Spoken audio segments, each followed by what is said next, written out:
Hello, welcome to the online classes of Vikrant group of institutions Indore. जैसा कि आपने thumbnail पे देख लिया हो गया, आज हम बात करने वाले हैं कि इलेक्ट्रिक करंट में हमने पिछली क्लासेस में देखा कि चार्ज फ्लो होता है।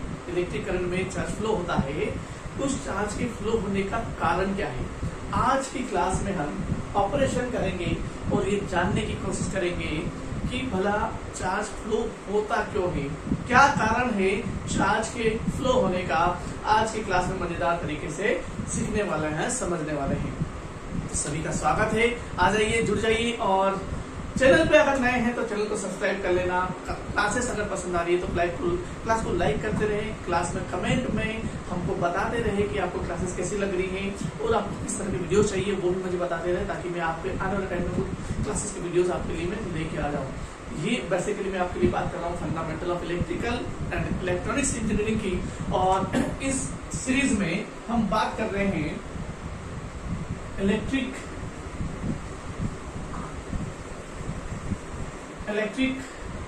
करंट की हम बात कर रहे हैं। पिछली क्लास में मैंने एक बात यहाँ पर खत्म कर दी थी कि इलेक्ट्रिक करंट होता क्या है और चार्ज क्या होता है, ये हमने समझा था, और चार्ज के फ्लो होने की रेट क्या होती है ये हमने समझा था।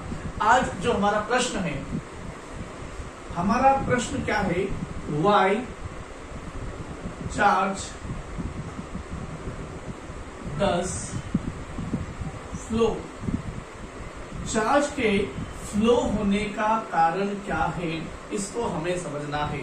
जब हमें इस प्रश्न का उत्तर अगर जानना हो, जब कभी आपके मन में इच्छा हो रही हो, तो सबसे पहले हमें बेसिकली इसको हम कंपैरिजन करके सीखेंगे कि अलग अलग जो नेचुरली चीजें जो हो रही है हमारे आसपास में, जो चीजें घटनाएं होती है, उन्हीं घटनाओं को हम समझ के इस चीज को भी समझने की कोशिश करेंगे कि भला चार्ज फ्लो क्यों हो रहा है। ठीक है, तो वन बाय वन करके चीजों को समझते हैं। सबसे पहले मैं चार चीजों की यहाँ पे बात करूंगा। मैं बात करूंगा लिक्विड की। लिक्विड की बात करेंगे, लिक्विड यानी कि तरल। ठीक है, लिक्विड फ्लूइड की हम बात करेंगे, तरल की हम बात करेंगे। उसके बाद मैं आपके साथ बात करूंगा प्रेशर की। प्रेशर को हम क्या कहेंगे, दाब कहेंगे। उसके बाद मैं आपके साथ चर्चा करूंगा टेम्परेचर की। किसकी बात करेंगे, टेम्परेचर की, यानी कि तापमान की, तापमान। और अंत में फिर ये सारी चीजें समझने के बाद हम चार्ज की बात कर लेंगे, आवेश की बात कर लेंगे। अरे भैया ये मत सोचो कि हम इलेक्ट्रिकल की क्लास में हैं और इलेक्ट्रिकल की क्लास में लिक्विड का क्या काम है, प्रेशर का क्या काम है, तापमान का क्या काम है। हम क्या कर रहे हैं, इन चीजों को समझेंगे जो नेचुरली हो रही है हमारे आसपास, जो चीजें हमें दिखती है, जो चीजों को हम बचपन से देखते आ रहे हैं, उन्हीं को समझकर आगे हम चार्ज को समझेंगे कि चार्ज क्यों फ्लो हो रहा है। ठीक है, सबसे पहली बात आपने देखा होगा कि अगर एक टंकी का पानी दूसरी टंकी से कनेक्ट कर दिया जाए नल के माध्यम से, तो पानी क्या होता है, हायर लेवल से लोअर लेवल की ओर फ्लो होता है। पानी की प्रॉपर्टी, लिक्विड की क्या प्रॉपर्टी है, लिक्विड की प्रॉपर्टी ये है कि वह हमेशा अर्थ के सेंटर की डायरेक्शन में फ्लो होता है। ठीक है, तभी तो पहाड़ों पे जो बर्फ जमी है, जब वो पिघलती है तो वो पानी फ्लो होने लगता है, नीचे मैदानी इलाकों में आने लगता है और आगे जाके वो समुद्र में जाकर मिल जाता है, और इसी के कारण वो पानी नदियों का रूप ले लेता है। तो क्या क्लियर हुआ यहाँ पर हमें ये समझ में आया कि जो लिक्विड होता है वो हायर लेवल से लोअर लेवल की ओर फ्लो होता है।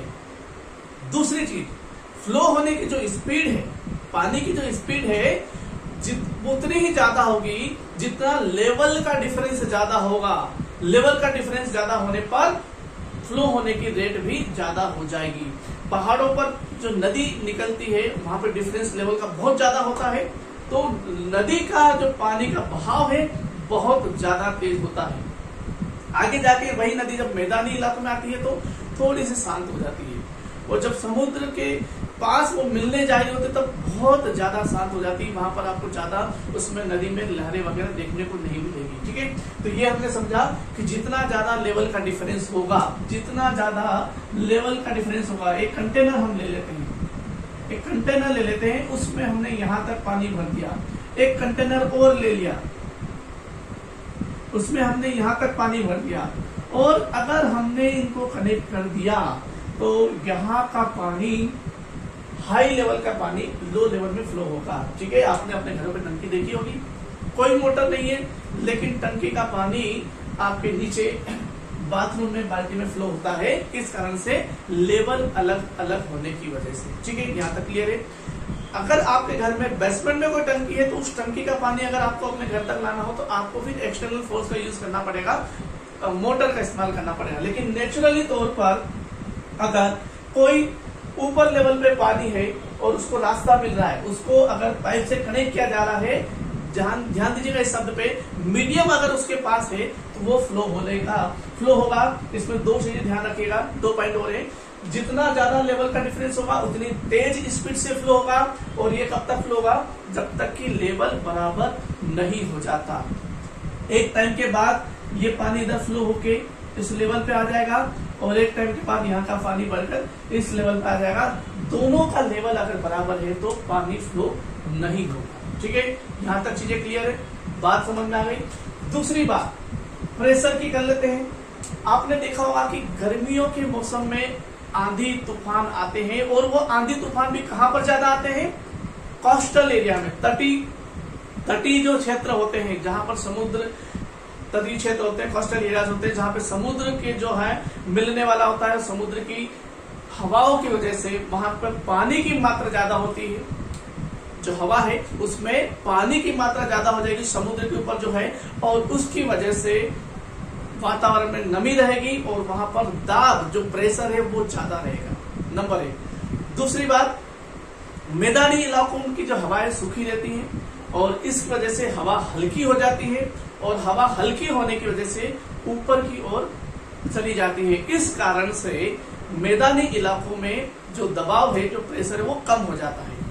एक टाइम पर जाकर कोस्टल एरियाज, या फिर क्या ये कह सकते हैं कि समुद्र के ऊपर की जो हवा है उसका प्रेशर ज्यादा रहता है, और लैंड एरिया जो है, मैदानी एरिया है, उसके ऊपर की हवा का प्रेशर कम होता है।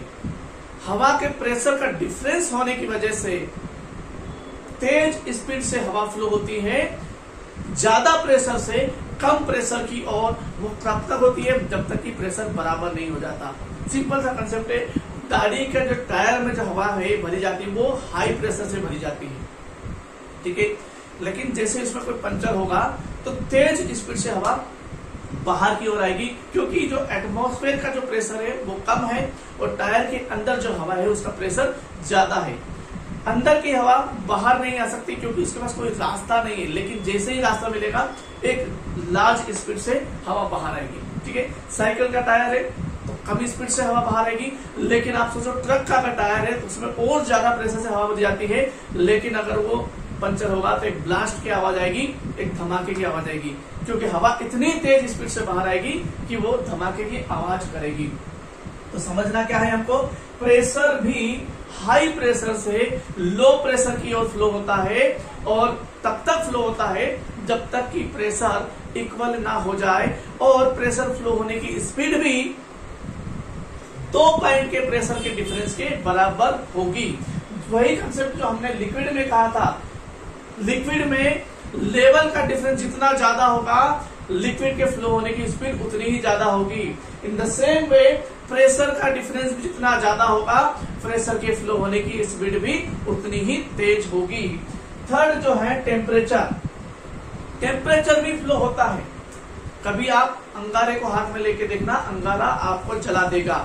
ठीक है, या फिर कोई गर्म चीज आप हाथ में लेके देखिएगा, आपको गर्म लगेगी।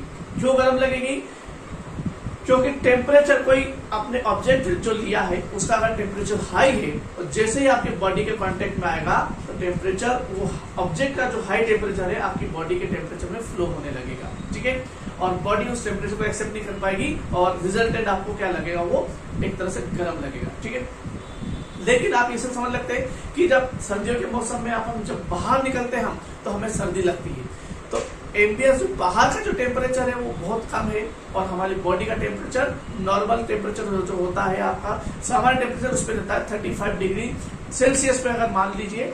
तो जैसे ही आप बाहर जाओगे तो आपकी बॉडी के जो टेम्परेचर है वो एटमॉस्फेयर के टेम्परेचर की ओर फ्लो होने लगेगा और रिजल्टेंट क्या होगा, आपकी बॉडी की हीट बाहर निकलने लगेगी जिससे आपको ठंड लगेगी। इसका उल्टा गर्मियों में होता है, जब बाहर का टेम्परेचर 40 डिग्री के आसपास हो जाता है और बॉडी का टेम्परेचर आज भी आपका उतना ही है, तो अब बाहर का टेम्परेचर आपकी बॉडी की ओर फ्लो हो गया और जब आपकी बॉडी में टेम्परेचर बढ़ेगा तो आपको गर्मी लगेगी, हीट लगेगी। कहने का मतलब ये है कि लिक्विड हो गया या फिर प्रेशर हो गया या फिर टेम्परेचर हो गया, तीनों ही चीजें फ्लो होती है, ठीक है। और इन तीनों ही चीजों में वही पॉइंट कॉमन है कि अगर एक पॉइंट ए कहें और दूसरा पॉइंट बी कहें, अगर मैं लिक्विड की बात कर रहा हूं तो पॉइंट ए और पॉइंट के बीच का लेवल का डिफरेंस अगर है तो लिक्विड फ्लो होगा। जितना ज्यादा लेवल का डिफरेंस होगा उतनी ज्यादा तेज स्पीड में फ्लो होगा और तब तक फ्लो होगा जब तक कि लेवल बराबर नहीं हो जाता।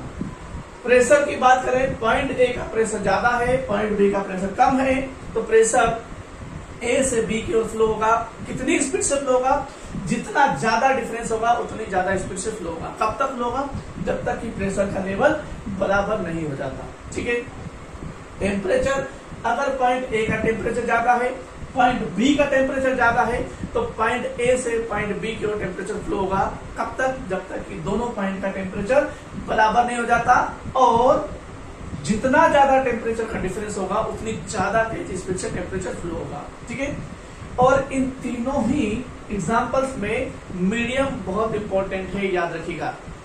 अगर मीडियम नहीं है, जैसे अगर मैं कनेक्शन नहीं करूंगा नल के माध्यम से, पाइप के माध्यम से, तो ये पॉसिबल ही नहीं है कि इस कंटेनर का पानी इस कंटेनर में फ्लो हो।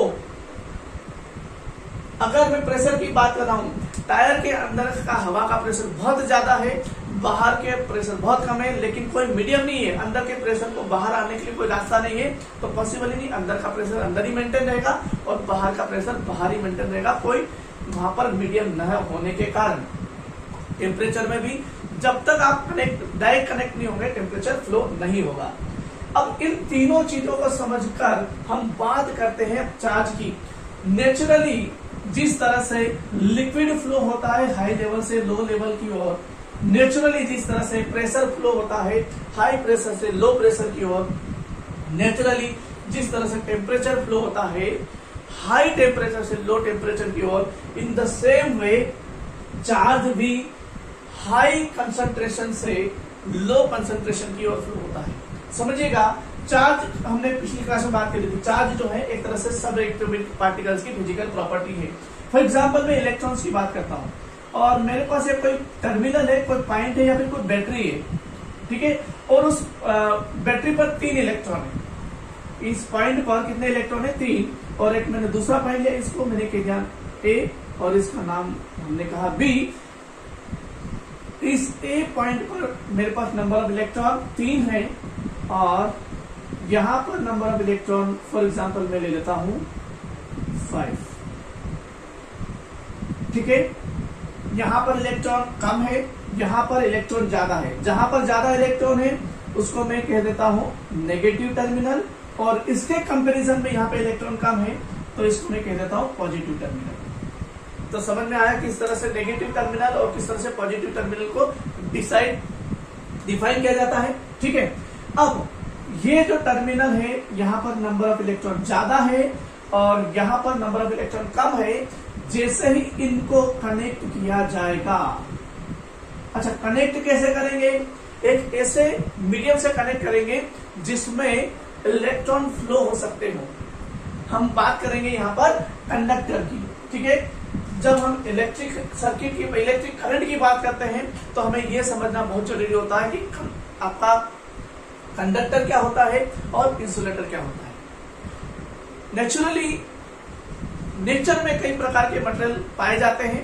कुछ मटेरियल ऐसे होते हैं जो अपने अंदर इलेक्ट्रॉन के फ्लो को परमिट करते हैं।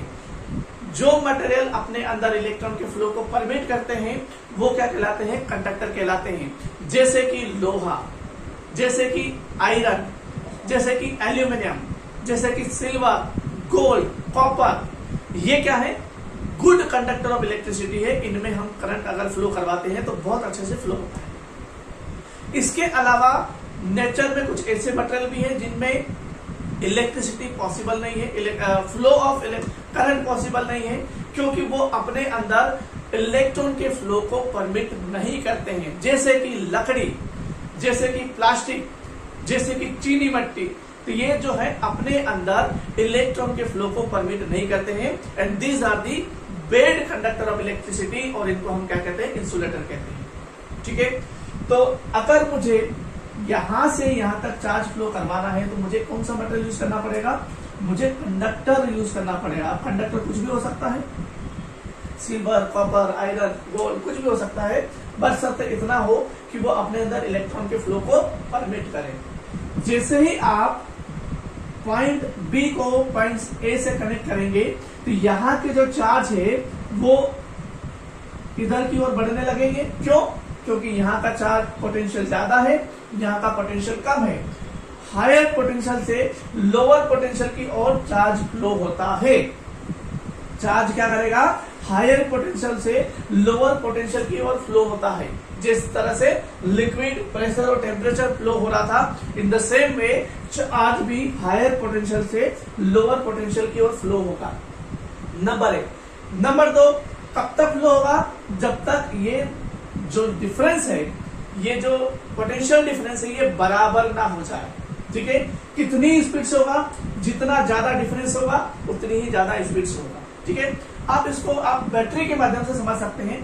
अगर आपके पास कोई बैटरी है, आपने देखा होगा कि बैटरी एक टाइम के बाद डिस्चार्ज हो जाती है।